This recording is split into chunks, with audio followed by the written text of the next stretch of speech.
In this video, the top 4 countries in Latin America to move to if World War III were to break out. These are the top haven countries, and this is going to be a serious yet thought-provoking topic.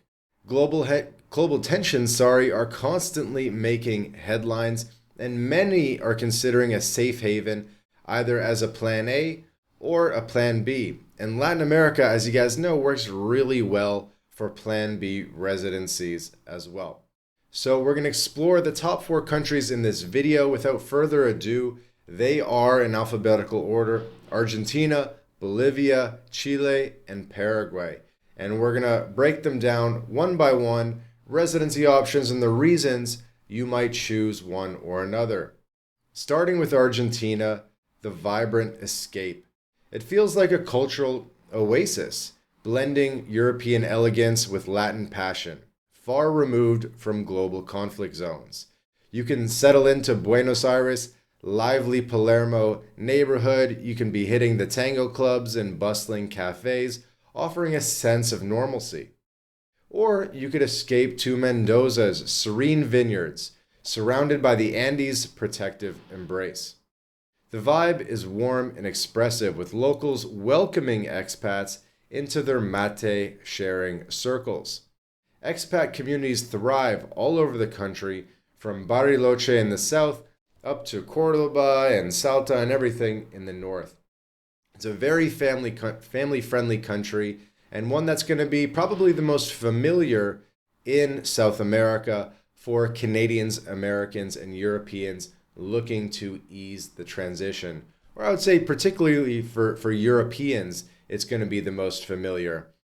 Chile might actually be the most familiar for Canadians and Americans, and we'll get to that in a minute. But Argentina's geographical isolation, tucked away in South America's southern cone, keeps it distant from northern hemisphere conflicts, making it a natural refuge. Life here can be very affordable and a very high standard of living. You can live comfortably in Buenos Aires and have all the major conveniences. You could live in a small town that actually has pretty solid infrastructure. You have fresh markets, world-class steaks, cultural festivals. It's amazing. Residency is very approachable. You have options like the rentista visa, welcoming those with steady income, like pensions or remote work earnings. We have other videos on the channel about your residency options in Argentina. Suffice to say that if you do not have passive income for the rentista visa, there is still a way that we can structure your income so that you have that we can basically create that passive income for you. Citizenship in Argentina is another standout perk. If you spend 2 years in Argentina, you can get citizenship. If you have kids in Argentina, that's really going to be helpful. If you marry an Argentine, that's going to be helpful as well on your path to citizenship. We're also potentially looking forward to a citizenship by investment program in Argentina in the near future, and of course we'll be keeping you updated as that program becomes closer to launch. Now let's move on to Bolivia. This is probably a country that even well-traveled people have not been to before, but recently it's been making the rounds on Twitter about the surprisingly high standard of living. You have Santa Cruz, which is the most livable city in the country, and even the Tier B cities from there are surprisingly livable. There's vineyards, there's coffee farms, there's vibrant markets. It's an incredible place. You have Sucre, which is this colonial UNESCO world-class UNESCO site, and just so many incredible sites in Bolivia. It's a huge country. It's got a little bit of everything. It's got the mountains. It's got the famous salt flats. It's got jungle in the Amazon.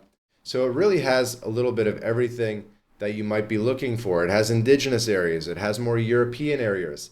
It's a territorial tax country. Only 2 of the 4 countries on our list are territorial tax, Bolivia and Paraguay. So Bolivia really wins compared to Chile and Argentina if you're looking for that economic freedom as well. Residency is highly achievable. The costs are among the region's lowest. You can live super well here on $1,000 a month, $1,500 a month in a modern building with the pool on the roof and all that stuff. It's even cheaper than Paraguay, which is the other cheapest country, and it's probably, one third the cost of living of Argentina, one half, maybe even one third. It's probably the cheapest country in all of the Americas. Definitely top three cheapest countries. So you can live here very well on not a lot of money, and it's a country that really has everything it needs to be self-sustainable, and it's more developed and has higher levels of infrastructure than you probably expect. Moving on to our third country, Chile, the stable coastal fortress. Chile, of course, stretches along South America's Pacific coast, offering a stable, modern vibe, a very high level of infrastructure. You can settle in Santiago's cosmopolitan neighborhoods with sleek skyscrapers and private golf clubs. You could be in Viña del Mar's coastal areas, and apparently Viña del Mar and Valparaiso isn't the best these days, but there's so many beach towns around that area, so that if you don't want to be in the big city, the big coastal city, there's lots of really cool beach towns around there as well. You have incredible sunsets. You're on the Pacific Ocean, so you get to see the sun kind of eclipse or set over the water every single night, and you get these crazy purple and red and orange sunsets, and it's great. Chile is probably the most functional country on our list in terms of everything works, low corruption, trustworthy police, clean sidewalks, good infrastructure. So if you really want to live that high level of infrastructure life that you might be used to in the US, Canada, Germany, etc., then Chile might be for you. We have a lot of families that might say, look, I don't want to be in Paraguay or Bolivia. It's just not the best place for my children. And I definitely kind of get that. And I think Chile kind of wins even above Argentina in this regard in terms of being a functional country, high HDI, Human Development Index, really good hospitals, and just overall a society where things work. So hardworking people, you have diverse lifestyles. You can go skiing in the Andes. You can go surfing. You have the deserts and volcanoes and everything up in Atacama in the north.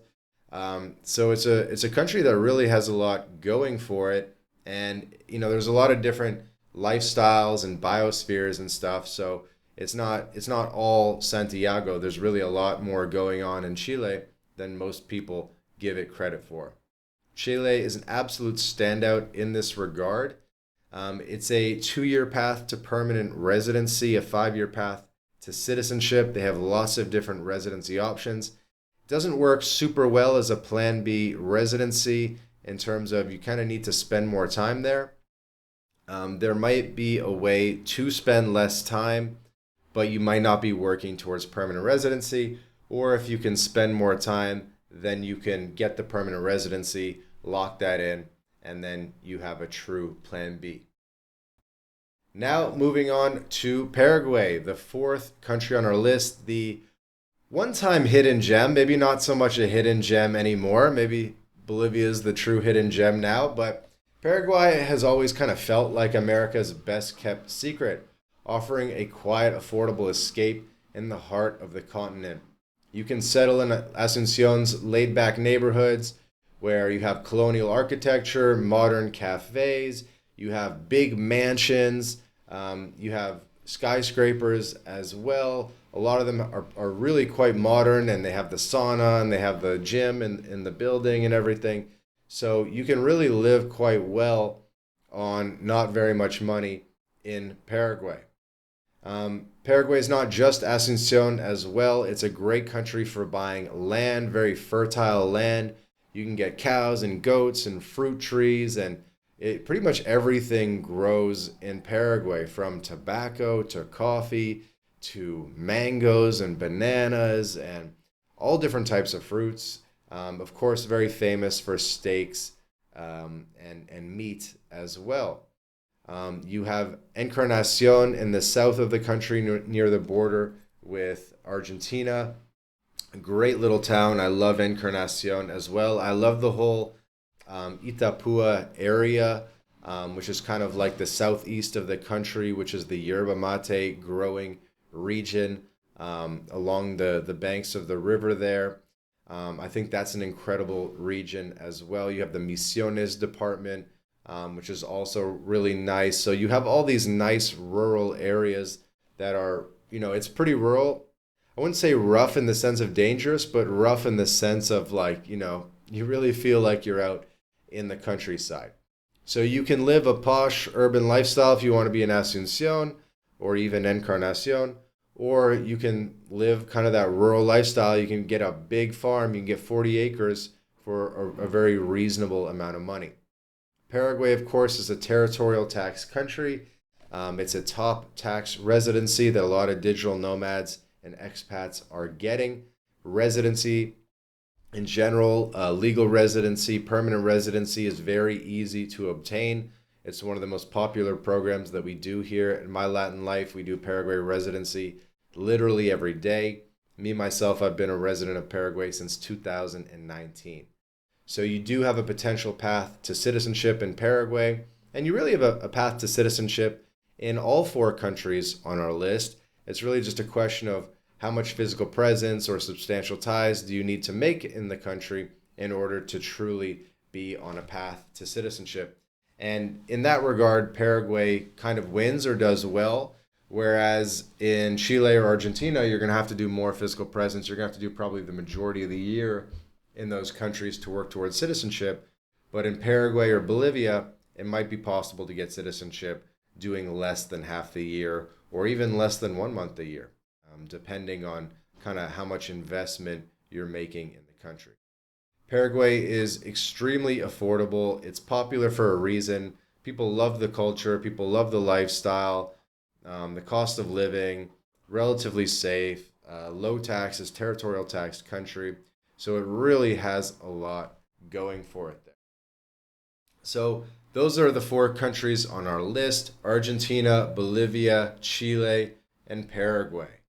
Bolivia and Chile, very similar in a lot of regards. Territorial tax countries, easy residency, food exporting countries, and a potential path to citizenship.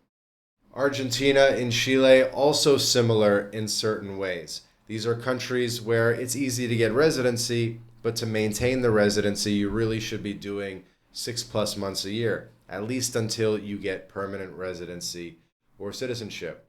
But Argentina and Chile are certainly the more developed options of the 2.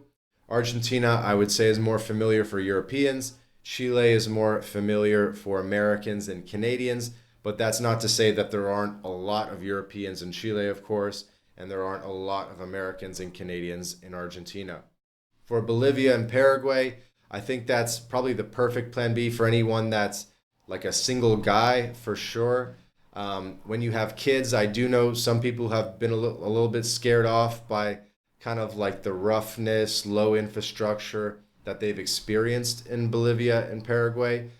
But I think you kind of got to see it to understand what you're looking at there. All 4 countries have a lot going for them. There's a reason these are the 4 countries on our list. The top refuges in a hypothetical World War III scenario.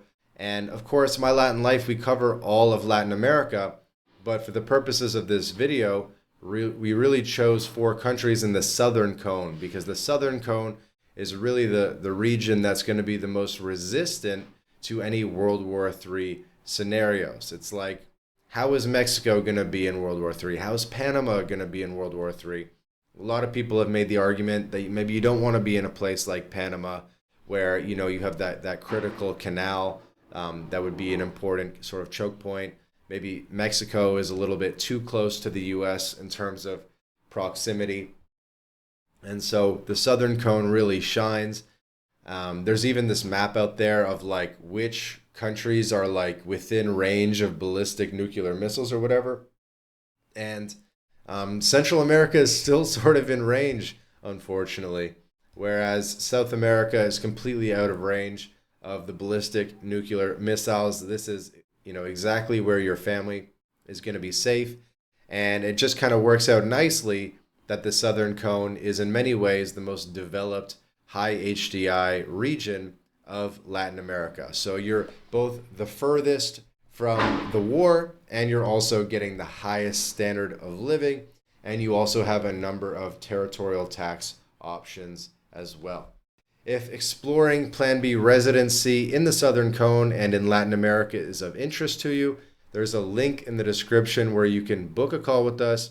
MyLatinLife, we're a full-scale immigration, tax, citizenship consultancy. You could be speaking to us as early as this week. Link in the description to book a call with us. And if you enjoyed this video, if it made you think a little bit, please like the video, subscribe to the channel, and check out our other videos on this channel specifically about all the countries we've mentioned in this video, where we do deep dives on Argentina, on Chile, on Paraguay, on Bolivia, so that you have as much information as possible to make the best possible decision. And by the way, guys, did we forget any countries? Should Uruguay have been on our list? Should Colombia have been on our list? Let us know in the comments below. See you in the next video.